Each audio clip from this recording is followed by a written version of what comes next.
Bienvenidos una vez más al Club del Inversor y bienvenidos por primera vez al reporte semanal entregado de manera audiovisual, de manera de video. ¿Y por qué digo bienvenidos por primera vez? Porque hemos decidido rotar el formato del reporte semanal.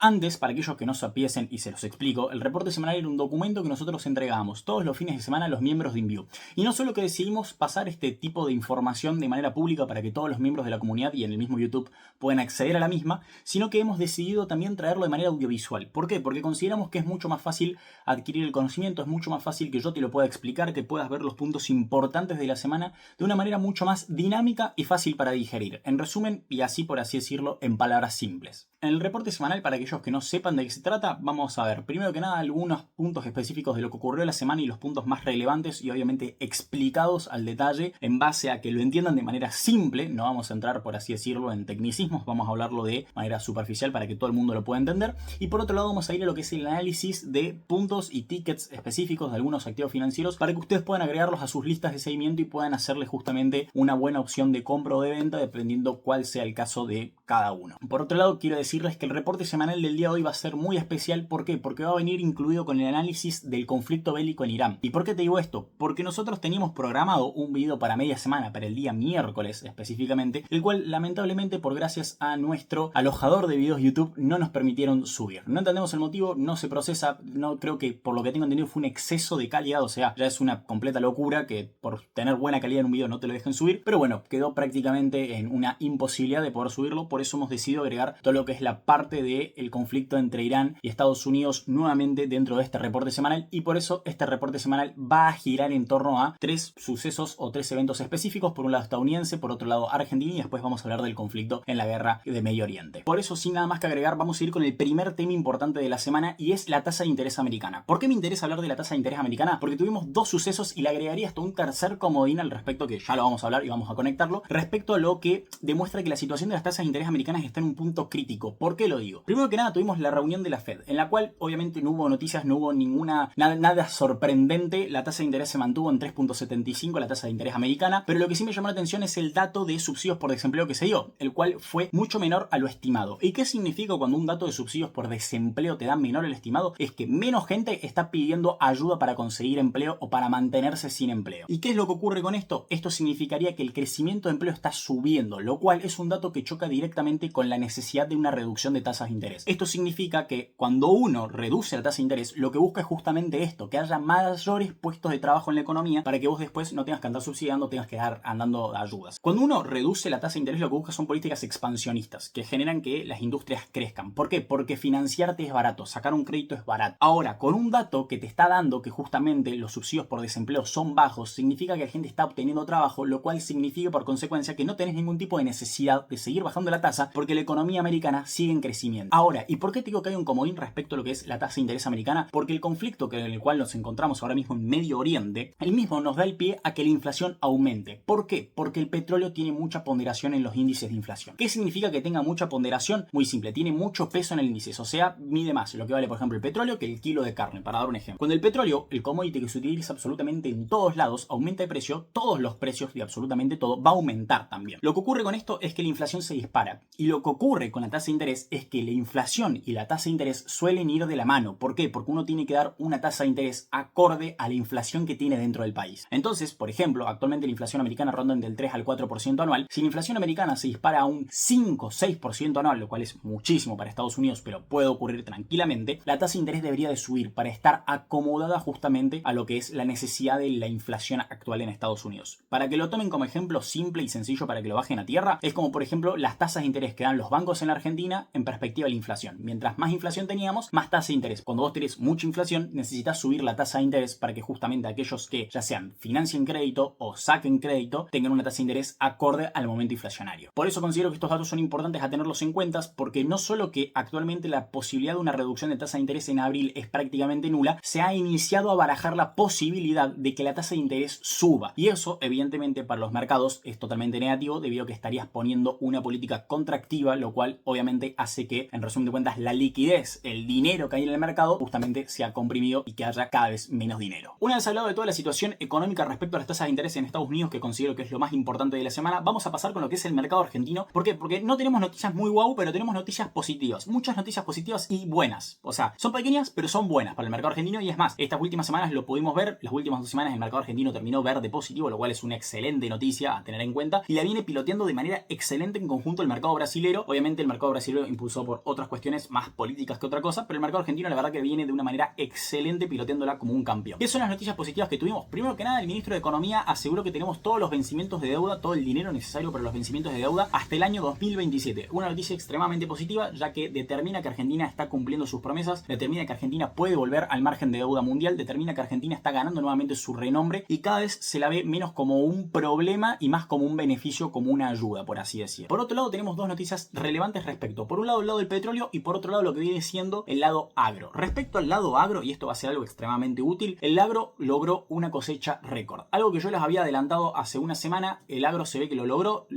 un 20% más que el año pasado, un total de 29 millones de toneladas de grano, lo cual es una noticia extremadamente importante y positiva. ¿Por qué? Porque el mercado argentino, mejor dicho, el gobierno argentino, va a necesitar esos dólares de las cosechas para poder mantener la inflación. ¿Por qué digo esto? Porque ahora nos vamos al factor petróleo, el cual tenemos una noticia buena y una noticia mala. Desde respecto a lo que es la noticia buena, nos salvamos de pagar la deuda de YPF. La jueza dio como finalizado el juicio, obviamente Argentina salió vencedora y para aquellos que no quieran creerlo, hubo para mí, desde mi punto personal, un poquito de mano de afuera, un poquito de mano, un poquito ahí de presión, pero bueno, cada uno tendrá su opinión al respecto. Pero lo que sí sabemos es que como argentinos nos salvamos de pagar una deuda de 18.000 millones de dólares, lo cual es una noticia extremadamente positiva a tener en cuenta. Por otro lado, y acá viene el factor malo del petróleo, es que sigue aumentando el precio de los combustibles por el conflicto en Medio Oriente. ¿Qué es lo que ocurre con el conflicto en Medio Oriente? Nuevamente nos encontramos con una suba del 7% en los combustibles. Pese a que el gobierno con sus herramientas apretadas intenta agarrar y como mantener la situación, la verdad que es una situación muy complicada de mantener. Estuvieron viendo de quitar el impuesto a los combustibles hasta cierto aspecto para poder mantener el precio, lo dieron de baja debido a que esto les quitaba el superávit fiscal y de momento han determinado que de momento no subirán el valor del impuesto a los combustibles. Es verdad que en estas situaciones tal vez uno agradecería muchísimo tener el barril criollo, pero bueno, lamentablemente estamos en otras épocas, en otro mundo y nos toca manejarnos con lo que tenemos. Ahora, ¿cuál es el problema con justamente el combustible? Lo mismo que ocurre en Estados Unidos. La ponderación en los índices de inflación respecto al combustible es altísima. Esto lo que significa es que se estima que para meses como marzo y abril la inflación ronda entre los 3 a los 4 puntos. O sea, seguimos con una inflación positiva, con una inflación al alza en el corto plazo. Obviamente menor a los 30 o lo que 25 que teníamos antes, pero bueno, sigue siendo una inflación que en el corto plazo de momento se mueve positiva y si esta situación se consigue y se prolonga es muy probable que estemos cada vez un poquito más lejos de ver una inflación negativa. Ahora, una vez hablado de estas dos situaciones en el mercado americano y en el mercado argentino, que cabe recalcar que esta vez lo intentamos hacer lo más resumido posible porque se viene el trazo fuerte del video, vamos a hablar de lo que es el conflicto entre Irán y Estados Unidos. ¿Y por qué digo que se viene el trazo fuerte? Porque cuando nosotros grabamos este video de manera independiente para justamente que sea un video separado, porque consta y da el material para hacer un video separado, el mismo duraba aproximadamente 17 minutos para que se den una idea, o sea, en preproducción. Después reducimos aproximadamente a unos 13 minutos, lo cual obviamente yo no les puedo meter 13 minutos de contenido acá porque esto es un resumen semanal y obviamente en este caso excepcional tal vez sí lo hagamos porque vamos a hablar del conflicto bélico total, de toda la situación en la cual nos encontramos y de los puntos importantes que considero yo que hay que tener en cuenta de por qué Estados Unidos, primero que nada, es el dueño del mundo y segundo, por qué lo va a seguir siendo.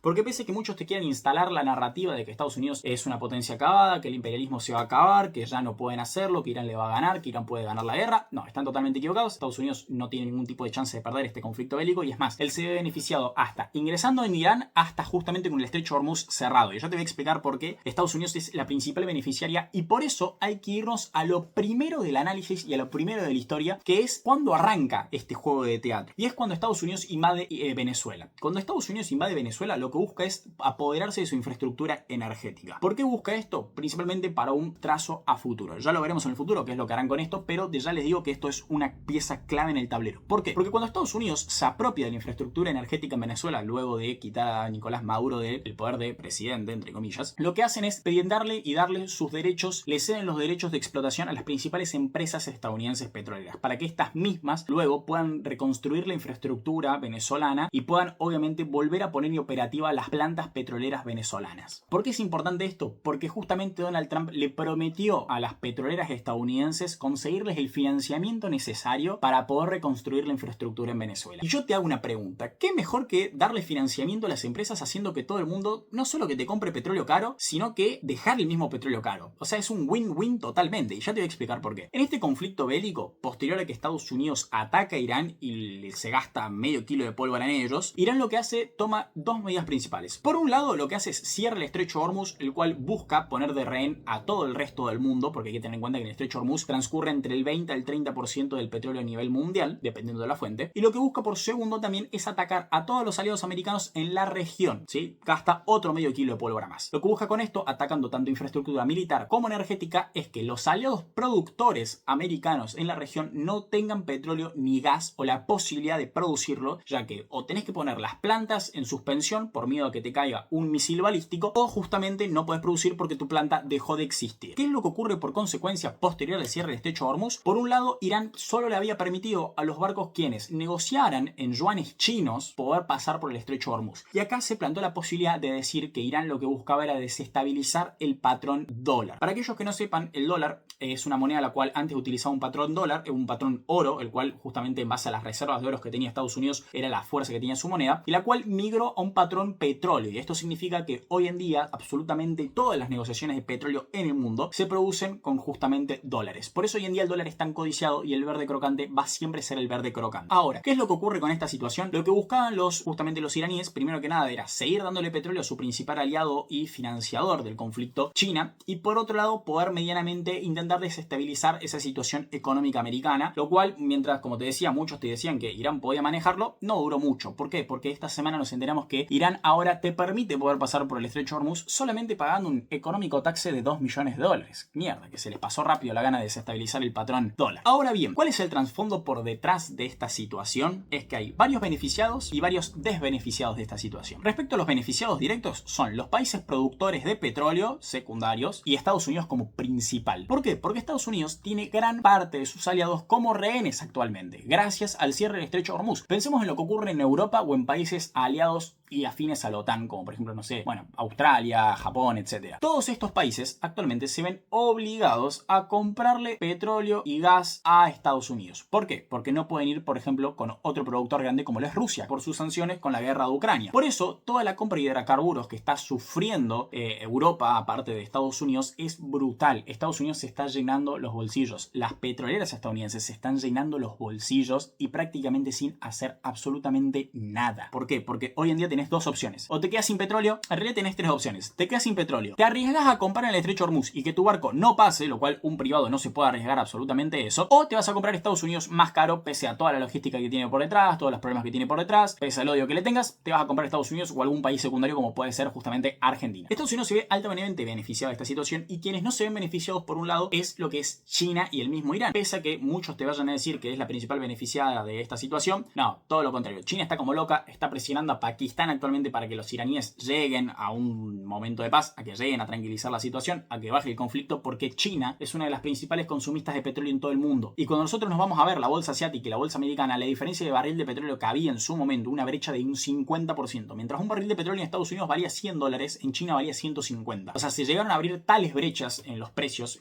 por el miedo que había en China y el miedo que había en Asia en general por la falta de barriles de petróleo, que fue totalmente brutal. Y ahí nos vemos que este conflicto deja como principal beneficiario a Estados Unidos, al principal productor de hidrocarburos del mundo, porque a veces no nos damos cuenta, porque Estados Unidos está bien, le encanta el petróleo, pero es el principal productor de petróleo de todo el mundo. Y con esta situación lo que busca justamente Estados Unidos es tener la manera de financiar sus petroleras para arrancar nuevamente con la infraestructura venezolana, volver y mostrarle a los europeos que siguen siendo su patrio trasero y que puede hacer absolutamente lo que quiera con ellos. Para la moraleja de la historia, para hacer el cierre de este análisis, es: Estados Unidos se ve altamente beneficiada de esta situación, así de simple los digo, un win-win, ya sea que ingrese en Irán o ya sea que no lo haga, va a seguir ganando, porque sus petroleras se están forrando y es lo que les tiene que importar a ellos. Ahora, si me preguntan a mí cuánto va a durar este conflicto, hoy en día en caliente te diría que va a durar unos 20 días más aproximadamente. Ya hay lo que son negociaciones, pese a que por un lado se dice que no lo hay, en realidad por lo que se tiene entendido es que Irán las niega por el simple hecho de que los mismos internos no se volteen contra ellos, pero que por debajo de la mesa ya hay negociaciones. Obviamente hay que ver qué es lo que aceptan los iraníes y qué es lo que no quieren aceptar los estadounidenses o viceversa, y veremos qué es lo que sucede, pero para mí este conflicto tira para unos 20 días más, y es más, si vemos la correlativa con el año pasado, es muy probable que termine a mediados de abril, igualmente que la crisis arancelaria, cuando totalmente terminó de descontar esta fatídica situación para que nuevamente volvamos al bull run hermoso equivalente al del año pasado. Así que bueno, dentro de todo lo que son los análisis correspondientes de la situación actual económica del mundo, vamos a ir a hablar de un activo el cual nosotros consideramos que es importante hacerle seguimiento, un activo el cual yo he ingresado a mi cartera para que lo tengan en cuenta. Yo tengo de este activo bastante grande en mi cartera, y vamos a hablar de la importancia del oro. ¿Por qué? Porque en esta situación actual, y justamente agarrándola en gracias al conflicto de Irán, lo que ocurre con el oro es algo muy particular. ¿Por qué? Porque el oro siempre ha funcionado como un elemento de respaldo, pero hemos notado que durante este conflicto bélico ha funcionado sobre todo menos como un elemento de respaldo. Es más, el oro ha caído. Vos decís, hay un conflicto de total importancia y de total relevancia en el mundo y el oro te cae, no tiene ningún tipo de sentido. Pero sí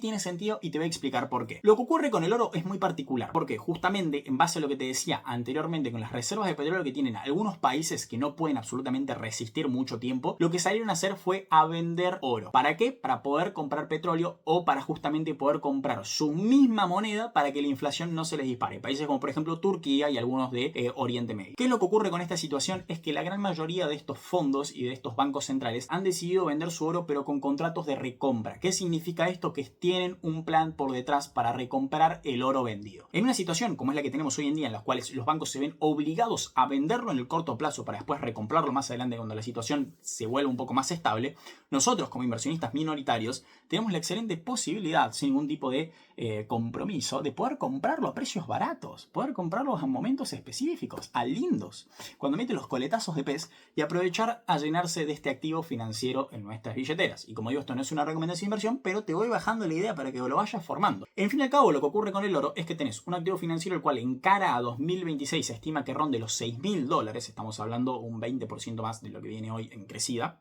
Y no solo eso, sino que se estima que para 2027, 2028, 2029 y 2030 siga con su tendencia alcista, lo cual es altamente positivo a tener en cuenta. Si vos estás comprando un activo que sabes que los próximos 5 años puede llegar a estar verde y que tenés una gran posibilidad de que lo esté, ¿por qué no comprarlo? O sea, no tiene ningún tipo de sentido. Hay opciones, puedes comprar mineras, puedes comprar el mismo ETF del oro, hay varias opciones, cada uno decidirá cuál es la mejor en ese aspecto, en eso yo ya no me puedo meter, pero sí lo que les puedo decir es que le echen un ojo al oro, que vean los gráficos del oro, porque son muy positivos, son muy buenos, hay muy buenas opciones con el oro, las cuales pueden justamente determinar una excelente situación económica en el futuro. Por último, no menos importante, vamos a hacer el cierre de este reporte, el cual se nos ha ido un poco largo, pero el punto importante de tener en cuenta es que, y acá yo siempre me gusta cerrar con una moraleja o una historia, y es que se den cuenta o que interpreten que esta situación es una situación la cual ya hemos vivido anteriormente. Esto no es absolutamente nada nuevo, es algo que ya nos ha ocurrido, que ya ha pasado, no es nada absolutamente nuevo, es una situación la cual, es más, tenemos como totalmente una situación similar a la cual a mí me gusta compararla mucho, pese a que son situaciones y marcos distintos, que es la crisis arancelaria del año pasado, que es más, si nosotros vemos lo que es la correlatividad entre los gráficos 2025-2026 es prácticamente igual al día de la fecha, y por eso es el hecho de decir, es momento de justamente tal vez tomar la posición de comprar en estos momentos de incertidumbre y vender cuando las noticias ya sean positivas, porque cuando te salga el evento de que se consiguió la paz, cuando te salga la noticia de que el barril de petróleo vuelve a estar barato, cuando te salga la noticia de que los fondos recompran oro, es ahí cuando vos vas a querer salir a comprar, y es ahí cuando ya va a ser tarde. Porque sí, estar durante 2 meses en negativo, en rojo, estar viendo tu comitente y que esté roja durante 2 meses para después poder tener 9 meses de plena prosperidad, es un sacrificio el cual yo creo que todo como inversionista debería estar dispuesto a hacer. Si vos no estás dispuesto a estar 2 meses con tu cuenta comitente en rojo, abrite una cuenta de ahorro en el Santander, como dice el video